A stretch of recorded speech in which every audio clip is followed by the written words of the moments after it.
ينفعهم ولقد علموا لمن اشتراه ما له في الآخرة من خلاق صدق الله المولانا العظيم وصدق رسوله النبي الحبيب الكريم ربي صل وسلم وبارك عليه উপস্থিত হযরাতে মুসল্লিয়ান আযম মুসলিন আযম রাহিমানি ওয়া রাহিমাকুমুল্লাহু তাআলা।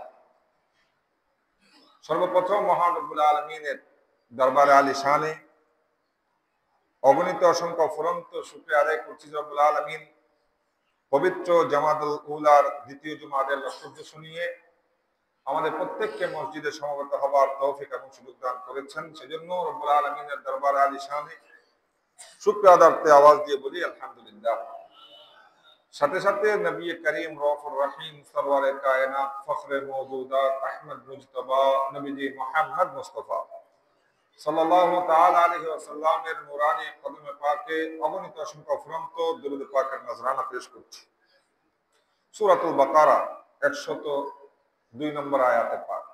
এই আয়াতে অংশ বিশেষ তেলাওয়াত করেছি এবং আলোচনা হবে এই আয়াতের মাথায়, এই আয়াতকে কেন্দ্র করে আলোচনা। তো এই আয়াত তেলাওয়াত করার পেছনে কারণটা কি? আজকের আলোচনার যে বিষয়বস্তু সেটা হচ্ছে জাদু। মডার্ন ডেতে আমরা ব্ল্যাক ম্যাজিক, ইংলিশে যেটাকে ব্ল্যাক ম্যাজিক বলা হয়, কালো জাদু বা জাদু, এই বিষয়টা নিয়ে আজকে আলোচনা করব। আল্লাহ পাক শোনার এই বিষয়গুলো জেনে নিজেদেরকে এই ধরনের খারাপ কাজ থেকে বিরত রাখার তৌফিক দান করুক, আমিন। এই জিনিসটা বর্তমান সময়ে খুব আম হয়ে গেছে, প্রসিদ্ধ হয়ে গেছে। মানুষকে ক্ষতি সাধন করার জন্য, কারো ক্ষতি করার জন্য এই ব্ল্যাক ম্যাজিক বলেন, কালো জাদু বলেন, এগুলা আম হয়ে গেছে। বিভিন্ন তান্ত্রিক, কবিরাজ এদের মাধ্যমে মানুষ অন্যের ক্ষতি করার জন্য এই কাজগুলা করে থাকে। কারণ আপনি যদি সরাসরি আঘাত করেন, কাউকে সরাসরি মেরে ফেলেন, আমাদের প্রচলিত আইনে সেটা আপনি যদি আসামি বা দোষী সাব্যস্ত হন, একটা আপনার কি আছে, শাস্তি আছে, মৃত্যুদণ্ড হতে পারে, বিভিন্ন মেয়াদি সাজা আছে। কিন্তু কালো জাদুর মাধ্যমে যদি আপনি কারো ক্ষতি করেন, এটা তো ধরার কোনো কুদরত নেই। কারণ আইন তো আর আমাদের একটা হচ্ছে ইসলামী আইন না, আর এইসব বিষয়ে আপনি বর্তমান আইন দিয়ে বিচার বিশ্লেষণ করার কোনো সুযোগ নেই। সেই জন্য অনেক মানুষ এই কাজটা করে থাকেন কারো অনিষ্ট করার জন্য, ক্ষতি করার জন্য। আবার এখানে আরেকটা বিষয় যে অনেকে এটাকে আবার অস্বীকার করে, জাদু টোনা বান এগুলাকে অনেকে বিশ্বাস করেন বলে এগুলো বাজে কথা। এগুলাকে যারা একটু মডার্ন, নিজেকে মডার্ন মনে করেন, তারা এগুলোকে বিশ্বাস করতে চায়। এটাও সত্য, জাদু টোনা আছে, এটা সত্য, এবং এটার মাধ্যমে ক্ষতি হয়। আল্লাহ যদি জাদুর মধ্যে আসর দেন, প্রভাব দেন, সেটা ক্ষতিও করে। তো সেজন্য আল্লাহ পাক রব্বুল আলামিন কোরআন কারীমে সূরাতুল বাকারার 102 নম্বর আয়াতে যে অংশ বিশেষ তেলাওয়াত করেছে, আগে পরে আয়াতের আরো আলোচনা হবে। আল্লাহ বলছেন ওয়ায়াতাআল্লামুনা মা ইয়াদুররুহুম ওয়া লা ইয়ানফাউহুম, অর্থাৎ তারা এমন কিছু শিখেছে যেটা তাদের ক্ষতি করে, কোনো উপকার করে না। ওয়ালাকাদ আলিমু, এবং এটা তারা জানে, লামান ইশতারাহু মা লাহু ফিল আখিরাতি মিন খালাক, অর্থাৎ তারা যে সওদাটা করেছে সেটার জন্য আখিরাতে তাদের কোনো ইচ্ছা নাই। তো এই কালো জাদু শুরু থেকে, জাদু করি, এই যে জাদু টোনা এগুলো শুরু থেকে, এটা মূলত শুরু হয়েছে সুলাইমান আলাইহিস সালামের সময় থেকে। সুলাইমান আলাইহিস সালাম এমন বাদশা ছিলেন, আল্লাহ পাক ওনাকে এমন হুকুমত দিয়েছেন, শুধু মানুষ ওনার কথা শুনতে এরকম না, জিন্নাত ওনার কথা শুনত। আপনার পাখি বলেন, পশু পাখি যা আছে সব কিছু, এমনকি বাতাস, আল্লাহ পাক রব্বুল আলামিন সুলাইমান নবী আলাইহিস সালামের আয়াতে করে দিয়েছেন। ওনার হুকুম তারাও মানত। এমনকি জিন্নাত দিয়ে অনেকগুলা কাজ উনি করিয়েছেন। বিশেষ করে বাইতুল মাকদাস, মসজিদে আকসা, যেটা সুলাইমান ইসলাম এটা নির্মাণ করেছেন অথবা এটাকে তাজদীদ করেছেন, নতুন করে আবার সাজিয়েছেন। এই কাজটাও সুলাইমান ইসলাম এটা জিনদের মাধ্যমে করেছেন। তো ওনার সময়ে জিন এবং মানুষের একটা সাক্ষাৎ হতো। এখন আমরা জিন শুনি, দেখি, আমরা তখন জিনের কথা শুনি না, আমরা তো জিন দেখি না। তখন কিন্তু মানুষের সাথে তাদের মোলাকাত হতো সুলাইমান ইসলামের সঙ্গে। তো এই মোলাকাতের কারণে, সাক্ষাতের কারণে জিনরা কতগুলো অস্বাভাবিক কাজ করে, যেটা আমি পারবো না। জিনদের মাধ্যমে অনেক কাজ করানো যায়, সেখানে দাঁড়িয়ে ওখান থেকে আপনার পুকুর থেকে পানি নিয়ে আসছে, আপনি যা বলছেন নিয়ে আসছে। এখন মানুষ যখন এই জিনদের ক্ষমতাগুলো দেখা শুরু করলো, তাদের ভিতরে একটা প্রশ্ন জাগলো এবং তারা তাদেরকে প্রশ্ন করছে, তোমরা এই যে অলৌকিক কাজগুলা করছো, যেটা আমরা মানুষের পক্ষে সম্ভব না, এখান থেকে তুমি হুট করে এক জায়গায় চলে যাও, এটা নিয়ে আসো, এটা নিয়ে আসো, এটা তুমি কিভাবে করো, তোমরা কিভাবে করো? তখন তারা বলছে, আমরা কিছু মন্ত্র জানি, কিছু মন্ত্র আমরা পড়ি, আমাদের মন্ত্রের মধ্যে এমন শক্তি, এক এক মন্ত্রের এক এক শক্তি, এক এক প্রভাব, এটার মাধ্যমে আমরা এই কাজগুলো করে থাকি।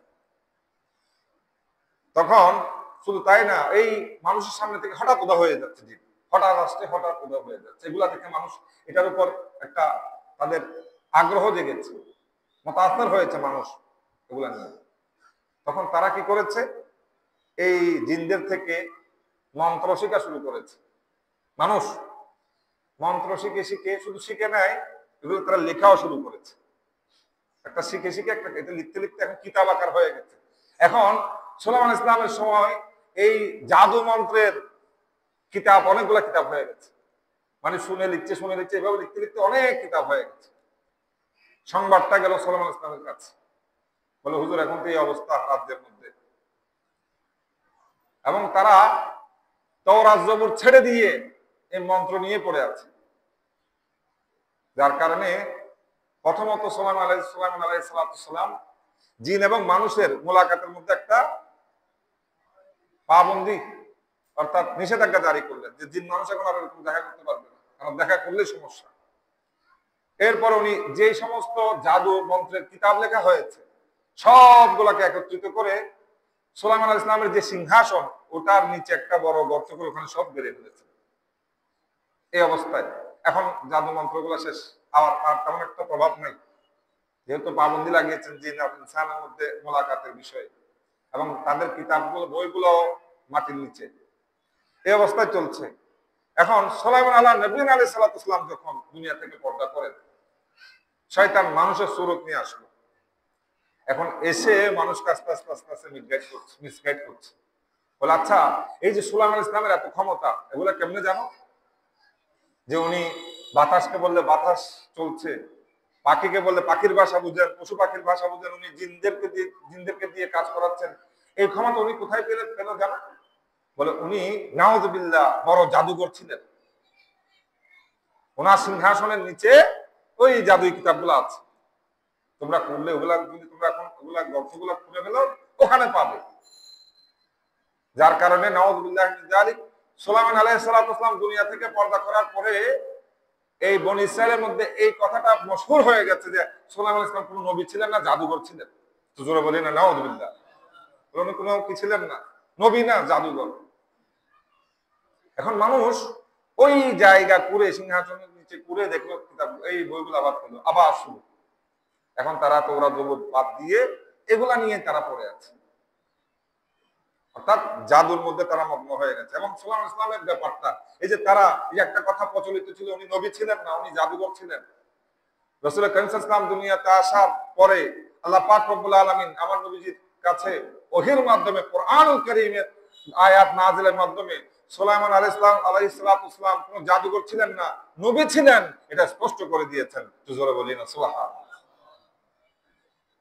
তো সে ব্যাপারেও আল্লাহ পাক রব্বুল আলামিন কোরআনুল কারীমের এই 102 নম্বর আয়াতের আলোচনা, এটা শুরুতে, যে তারা শয়তান অনুসরণ করত।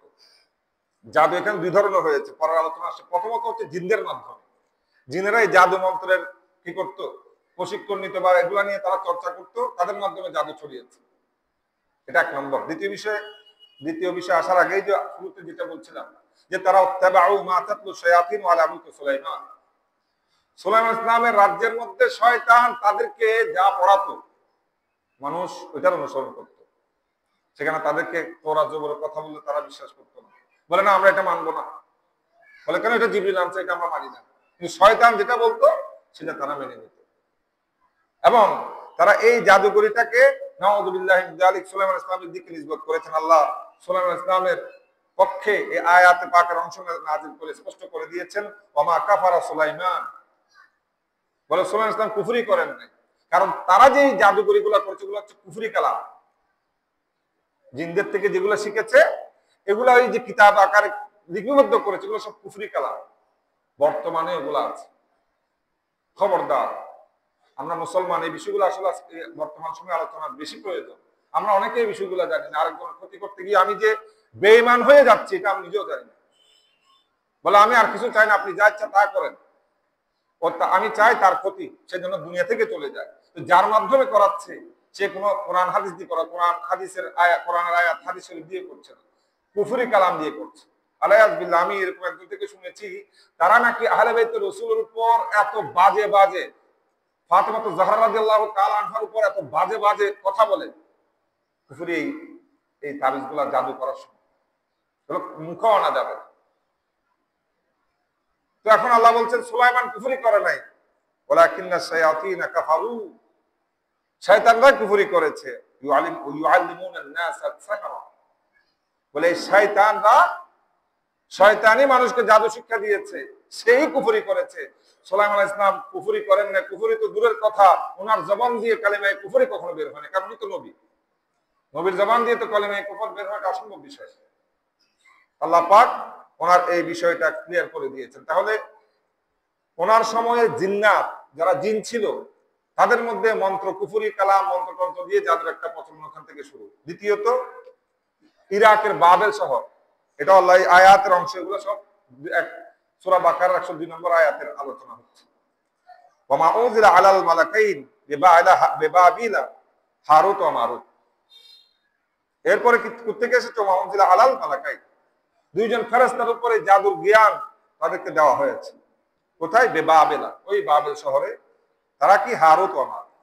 হারুত এবং মারুতকে এদেরকেও জ্ঞানগুলা শিক্ষা দেওয়া হয়েছে।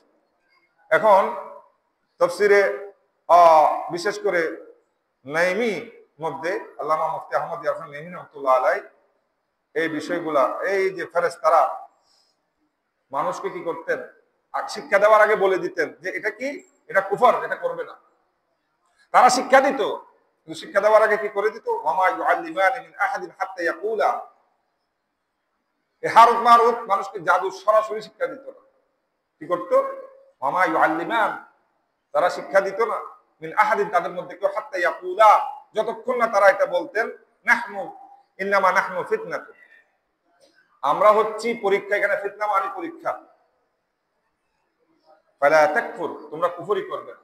তখন অর্থাৎ ওনাদের কাছে যারা, এই ফেরেশতাদের কাছে যারা জাদু শিখতে যেত, প্রথমে এটা মুফতি আহমদ ইয়ারহাম রাহমাতুল্লাহ কি বলছেন, বলে উলামায়ে কেরাম যেভাবে মানুষকে সাবধান করে তারা ওইভাবে করতো। উলামায়ে কেরাম বলতেন তোমরা সুদ খাবে না, ঘুষ খাবে না, এগুলা খারাপ, এগুলা জাহান, এগুলার মাধ্যমে তুমি জাহান্নামে যাবে। তদ্রুপ হারুত মারুত মানুষকে নিষেধ করতো যে না, তোমরা জাদু শিখবে না, জাদু শিখার দরকার নেই, কারণ এটা কুফরি, এটা শিখলে তুমি কাফের হয়ে যাবে। বলে এটা বলার পরে যারা বেশি আগ্রহ দেখাতো, মানুষ দুই ধরনের। এক ধরনের যখন কুফরের কথা বলেছে, যার ভিতরে ঈমান আছে, যার ভিতর স্বচ্ছ, সেটা আর শিখতো না। যার ভিতরে খারাপই ছিল সে বলে অসুবিধা নেই, সমস্যা নাই, আমি শিখবো। তাহলে আগে শেখানোর আগে সেটা ক্লিয়ার করে দিয়েছে হারত মারত, যেন জাদু শেখার দরকার নেই, এটা খারাপই, এটা কুফরি। এরপরও এগুলা জেনে যারা শিখতো তাদের বিষয় আলাদা। তো কি করতো? এখন এটা বলার পরে যারা শিখতো তারা কি করতো? আল্লাহ বলছেন ফায়াতাআল্লামুনা মিনহুমা, এত বল, এটা কুফরি জানার পরও তাদের থেকে, এই দুইজন থেকে তারা শিখতো। শিখে কি করতো?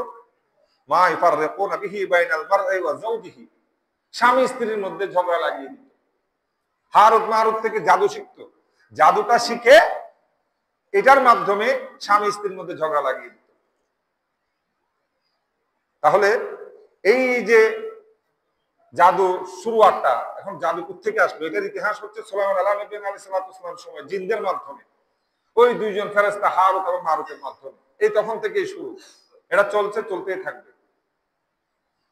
শুধু তাই না, আজকে যারা এটা মনে করে জাদু করেন, ব্ল্যাক ম্যাজিক করেন, যে না এটার মাধ্যমে আমি তাকে মেরে ফেলবো, এই করে ফেলবো, সেই করে ফেলবো। একটা কথা মনে রাখবেন, আল্লাহ বলছেন ওয়ামা হুম বিদাররিন বিহি মিন আহাদিন, বলে তারা এই জাদুর মাধ্যমে কারো কোনো ক্ষতি করতে পারবে না, ইল্লা বিইذنিল্লাহ, আল্লাহর হুকুম ছাড়া। সেজন্য আজকে মনে করেন আমরা আমরা অসুস্থ হই, আমরা ওষুধ খাই, ডাক্তারের কাছে গিয়ে আমাদেরকে যে ওষুধ দেন ওটা আমরা খাই। ছুরি দিয়ে আপনি যদি একজন মানুষকে সারাদিন আঘাত করেন, যেটা ইসমাইল আলাইহিস সালামকে ছুরি জবাই করতে পারে নাই, কেন? খোদার হুকুম ছিল না, ধারালো ছুরি। সেজন্য আল্লাহ যদি হুকুম না থাকে, আপনাকে ছুরি মারলো, ছুরি আপনার কোনো ক্ষতি করতে পারবে না। আল্লাহ যদি কোনো অসুখের মাধ্যমে আপনাকে দুনিয়া থেকে নিয়ে যেতে চান, সারা জিন্দেগি ওষুধ খাওয়াল, আপনাকে একদম গোটা বিশ্বের বড় ডাক্তার দেখালো, আপনাকে সুস্থ করতে পারবে না, মানুষ মারা যাচ্ছে না। তদ্রূপ জাদুর প্রভাব, আল্লাহ যদি ওখানে জাদুর মধ্যে প্রভাব না দেন, ওই জাদু আপনাকে ক্ষতি করতে পারবে, এই বিশ্বাস থাকতে হবে। তাহলে ছুরি আমাকে কাটছে, আমি অসুখের মাধ্যমে সুস্থ হচ্ছি, জাদুর প্রভাব হচ্ছে, এগুলোর মূল কারণ হচ্ছে আল্লাহ ওই জাদুর মধ্যে, ওই অসুখের মধ্যে, ওই ছুরির মধ্যে প্রভাব দিয়েছেন, ক্ষমতা দিয়েছেন, প্রভাব দিয়েছেন, যার কারণে এই কাজটা হচ্ছে। আবার ছুরি প্রভাব না দিলে কাজ করে না, বড় প্রমাণ হচ্ছে ইসমাইল আলাইহিস সালাম। ইব্রাহিম আলাইহিস সালাম অনেক চেষ্টা করেছেন, ধারালো ছুরি দিয়ে কাটতে পারেন নাই, কেন? আল্লাহ ওই ছুরিকে সেই ক্ষমতা দেন নাই। তাহলে কেউ যদি মনে করে কালো ব্ল্যাক ম্যাজিক দিয়ে জাদু করে মানুষের অনিষ্ট করে আমি সব করে ফেলবো, ভুল কথা। আল্লাহর হুকুম যতক্ষণ হবে না ততক্ষণ আপনি কারো কোনো ক্ষতি করতে পারবেন। এরপরেও এটা খারাপ, এটার মাধ্যমে মানুষের অনিষ্ট হচ্ছে, ক্ষতি হচ্ছে, এই জিনিসটা সম্পূর্ণ হারাম। এবং এটা করলে যে আমি শুরুতে বললাম, যারা এই ধরনের কালো জাদু, ব্ল্যাক ম্যাজিক করে, জাদুর মাধ্যমে, কুফরিয়া কালামের মাধ্যমে মানুষের ক্ষতি করতে চায়, তাদের বিষয়টা ওই আয়াতে এসে গেছে, বলে তারা এমন কিছু জিনিস শিখেছিল যেগুলো তাদেরকে ক্ষতি করত। কালো জাদু শিখলে এটা তার জন্য ক্ষতি, এটা তাদের কোনো উপকারে আসে না। আলিমু, এবং এটা তারা জানতো, বিশ্বাস করতো। এবং তারা যে জিনিসটা ক্রয় করলো তাদের দ্বীনের মাধ্যমে, তাদের ধর্মের মাধ্যমে, ইমানের মাধ্যমে, যে জিনিসটা তারা ক্রয় করেছে, এটার কারণে আখিরাতে তাদের কোনো অংশ থাকবে না, কিছু তাদের জন্য থাকবে না। তাহলে এই বিষয়টা আমাদের বোঝার দরকার আছে। শুধু তাই না, দেখেন আপনার যে কাজটা, এগুলো হচ্ছে ফুজুল কাজ, অনর্থক কাজ। আমরা অনর্থক কাজ অনেক করি না। কোন আপনি বসে আছেন, মোবাইল নিয়ে থাকেন, যে নিয়ে থাকে, বিভিন্ন আড্ডা নিয়ে আমরা বসে থাকি, এগুলাকে ফুজুল বলা, ফুজুল আমল বলা হয়, এগুলোর কোনো ফায়দা নাই। তদ্রুপ জাদু এটা ফুজুল কাজ, এটা তো ফায়দা নাই না, এটার ক্ষতি আছে। সেজন্য হাদিসে পাকের মধ্যেও বিশেষ করে রাসূল করিম সাল্লাল্লাহু আলাইহি ওয়াসাল্লাম এই ধরনের কাজ, এই ধরনের জ্ঞান, যে জ্ঞানে কোনো উপকার নাই, ফায়দা নাই, ওই ধরনের জ্ঞান থেকেও দূরে থেকেছেন, আল্লাহর দরবারে পানা চেয়েছেন। শুধু তাই না, দেখেন রব্বুল আলামিন ঈসা আলাইহিস সালামকে আরজ করলেন, জানালেন, ওগো ঈসা, পৃথিবীর জমিনের মধ্যে বৃক্ষ অনেক আছে, কিন্তু সব বৃক্ষ ফল দেয় না। আবার যে সকল বৃক্ষ ফল দেয়, সব বৃক্ষের ফল মিষ্ট হয় না, কিছু তিত হয়। সেজন্য সকল জ্ঞান উপকারের না, কিছু জ্ঞান উপকারের, কিছু জ্ঞান ক্ষতির কারণ হয়ে যায়। দেখেন এই বিষয়গুলা আমরা যেটা করছি বর্তমানে, এরকম আমরা অনেক কাজ করি যেগুলোর কোনো প্রয়োজন নেই, এগুলো সব ফুজুল আমল। ওই যে বললাম আড্ডা বলে বিভিন্ন ধরনের কাজ, আপনি নিজেও বুঝতে পারবেন এই কাজটা আমার কোনো উপকারে আছে। কারণ ওই সময় যদি আমি আমার অন্য কাজে লাগাই, আল্লাহর জিকিরে লাগাই, দ্বীনের কাজে লাগাই, তখন এটা আমার কোনো ফায়দা নয়। এছাড়া সময়টা নষ্ট করে ফেলা, এটা কোনো উপকার নাই। বিশেষ করে বাদশাহ খলিফা হারুনুর রশিদ, ওনার দরবার একজন মানুষ আসলেন, হোনারওয়ালা, ওনার কাছে একটা স্পেশালিটি আছে। সেটা কি?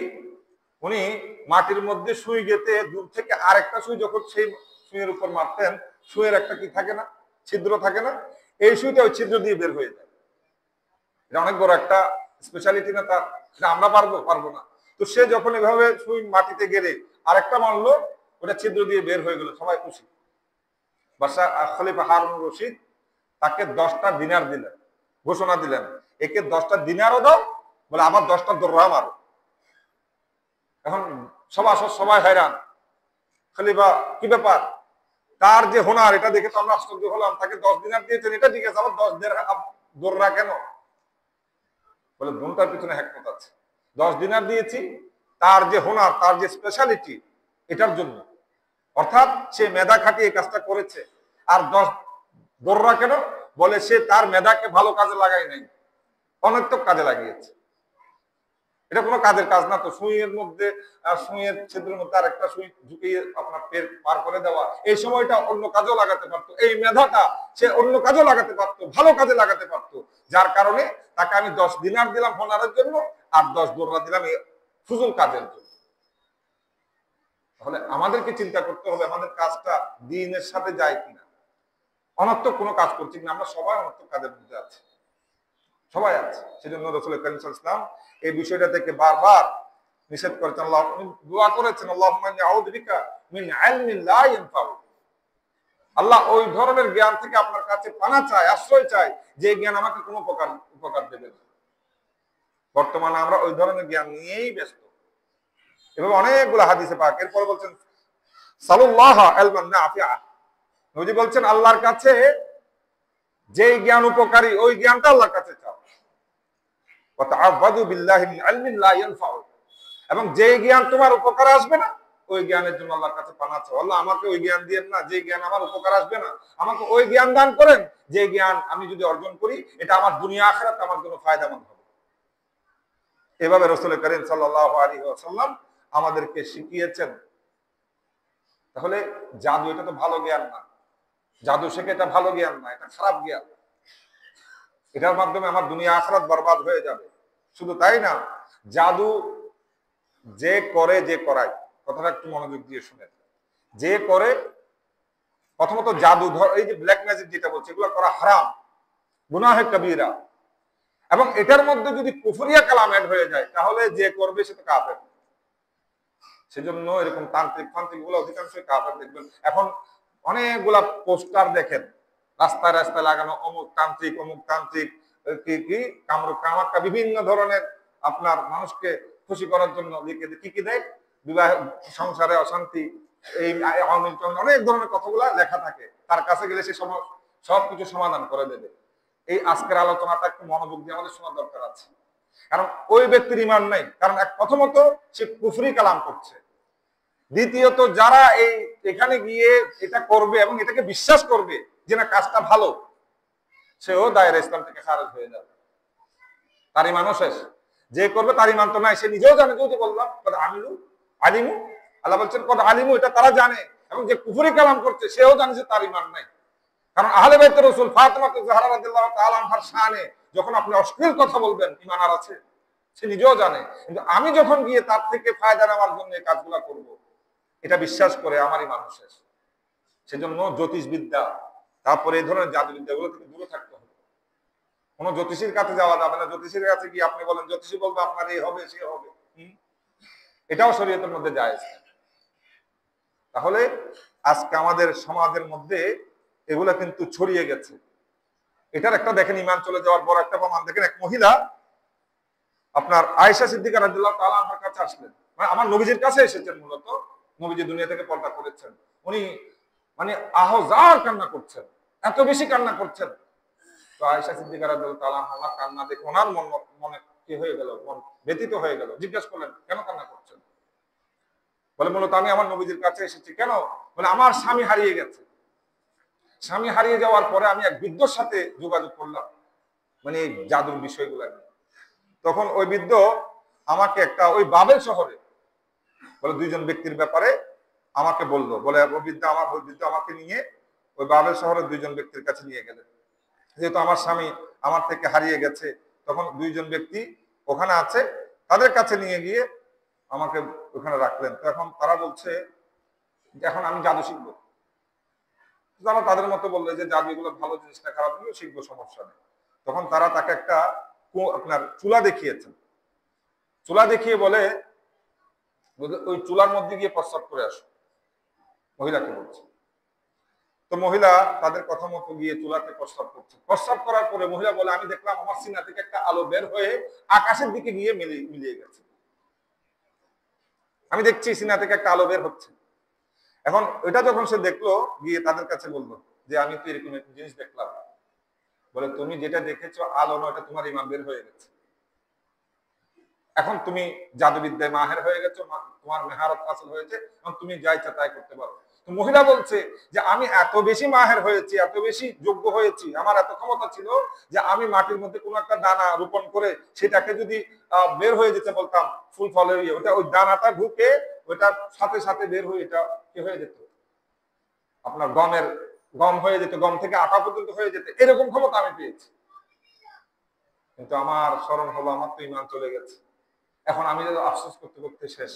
কারণ মানুষের জন্য দুনিয়ায় যাই কিছু আমরা করি না কেন, আমাদের সবচেয়ে বড় দৌলত হচ্ছে ইমানই দৌলত।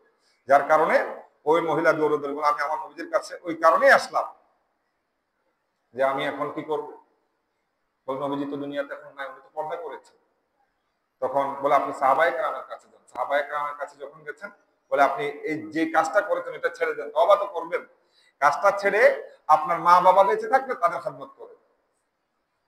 এই এই এই কথার মধ্যে কিন্তু আমাদের জন্য একটা গুরুত্বপূর্ণ মেসেজ আছে মা বাবার ব্যাপারে। হকুল ওয়ালিদাইন, হুকুকুল ওয়ালিদাইন, মা বাবার হক এটা কত বড় দেখেন। সাহাবায়ে কেরাম অন্য কিছু বলতে পারতেন যে আপনি জাদু ছেড়ে তওবা তিল্লাহ করে ইবাদত বন্দেগীতে মশগুল হন, ওটা তো লাগবে। বলে না, আপনি জাদু ছেড়ে আপনার মা বাবা থাকলে তাদের খেদমত করেন। কারণ এই মা বাবার খেদমতের মাধ্যমে আপনি আবার ইমান তো আল্লাহ আপনাকে দান করবেন ইনশাআল্লাহ, এটার মাধ্যমে আল্লাহ আপনাকে আবার ইমান দান করবেন। তাহলে মা বাবার খেদমত করলে ইমান, বলে যার ইমান নাই ইমানটা আল্লাহ দান করবেন, যার ইমান আছে আল্লাহ তার ইমানের মধ্যে পুক্তগি দান করবেন, ইমানের মধ্যে আরো ইমানের ক্ষমতা বাড়িয়ে দেবেন। মা বাবার খেদমতের মধ্যে এত বেশি গুরুত্ব। সেজন্য আমাদের যাদের মা বাবা আছে এটা অনেক বড় নিয়ামত। যাদের চলে গেছে তারা বুঝতে পারে মা বাবা কি নিয়ামত। এখনো যাদের মা বাবা আছে, মা বাবার হকটা আদায় করেন, মা বাবার সাথে ভালো ব্যবহার করেন, মা বাবার খেদমত করেন, ইনশাআল্লাহুল আজিজ এই মা বাবার খেদমতের কারণে আপনার দুনিয়া আখিরাত কামিয়াব হয়ে যাবে। এটা হচ্ছে বড় বিষয়। আল্লাহ পাক আমাদেরকে মা বাবার বেশি বেশি খেদমত করার তৌফিক দান করুক, আমিন। এখানে আরো কিছু আলোচনা আছে ইনশাআল্লাহ, আল্লাহ যদি তৌফিক দেন এটা আগামী জুমাতেও এই আলোচনাটা হবে। কারণ নবীজি এখানে অনেকগুলা বিষয় স্পষ্ট করে দিয়েছেন কেন আলোচনাটা আগামী জুমায় যাবে। এখন আল্লাহর ওলির ক্ষমতাও আছে, জাদুঘরের ক্ষমতা। আল্লাহর ওলিও পানিতে হাঁটতে পারেন, জাদুঘরও পানিতে হাঁটতে পারেন, দুইটার মধ্যে পার্থক্য কি? এদিকে আল্লাহর ওলি আর জাদুঘর এক হয়ে গেল না? ইনশাআল্লাহ ওই আলোচনাটা আল্লাহ পাক যদি তৌফিক দেন আগামী জুমাতে হবে। এটা গুরুত্বপূর্ণ একটা বিষয়, জাদুর বিষয়টা। আজকে আপনি মানেন আর না মানেন, আমি মানি আর না মানি, এটা কিন্তু বর্তমান সমাজে খুব বেশি হয়ে গেছে, খুব বেশি হয়ে গেছে। হয়তো দেখা যাচ্ছে আপনার আশেপাশে এরকম কালো ব্ল্যাক ম্যাজিক করার মানুষ আছে, আপনি আমি চিনি না।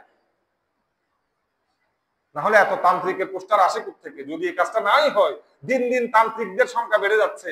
আপনার এলাকায় প্রত্যেক জায়গায় জায়গায় বড় বড় পোস্টার করে লাগিয়ে দিয়েছে অমুক ব্যক্তি অমুক ব্যক্তি অমুক কবিরাজ, এই সেই।